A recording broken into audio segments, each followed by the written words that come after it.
My sister stole my fiancé right before our wedding, so I made sure her honeymoon was one hell of a staycation. For as long as I can remember, I've been the designated cleaner of my sister Qley's messes. Not in the literal housekeeping sense, but in the metaphorical, life-altering, soul-crushing sense.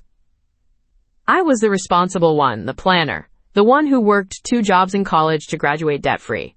Qley was the beautiful one, the charmer, the one who could flash a dazzling smile and make you forget she just siphoned $50 from your wallet. Our parents called it Qley's charm. I called it what it was. A finely tuned instrument of manipulation she'd been perfecting since birth. This wasn't a one-time offense. It was a lifelong pattern of behavior, a system of cosmic injustice with me on the losing end. I remember when I was 12, I spent an entire summer saving up for a telescope. I had star charts, a notebook ready for observations, a universe of dreams waiting. The day I brought it home, Qley borrowed it to get a better look at the cute boy who lived down the street. She dropped it from her second-story window. When our parents found the shattered lenses and cracked body, Qley's big, tear-filled eyes were enough. I just wanted to be smart like Ava, she'd whimpered. I got grounded for not being more careful with my new, expensive toy. She got ice cream for her bruised feelings. Years later, in our early 20s, I co-signed a car loan for her. I was building my credit, meticulously paying every bill on time. She swore she'd make the payments. 3 months in, the repossession notices started coming to my apartment.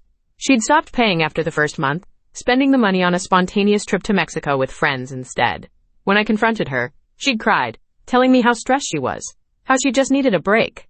I ended up paying off the loan, my credit score taking a nosedive that took me years to repair. My parents' response? You know how she is, Ava. You should have known better than to put that kind of pressure on her.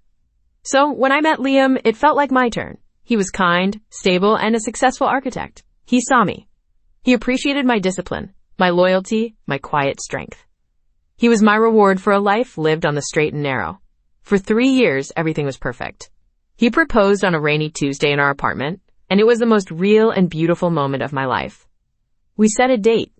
I planned everything, of course, poring over every detail, from the floral arrangements to the font on the invitations.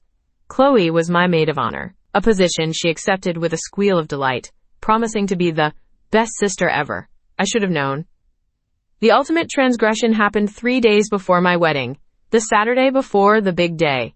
Liam had been staying at his own place for the week leading up to the ceremony, a traditional touch I'd found sweet. He left his iPad at our apartment, and I picked it up to double-check the reception seating chart I'd sent him. It was synced to his iMessage. I wasn't snooping, not at first. But a notification popped up on the screen, a name that made my blood run cold, Qley. The message preview was just 3 words. Tonight was incredible.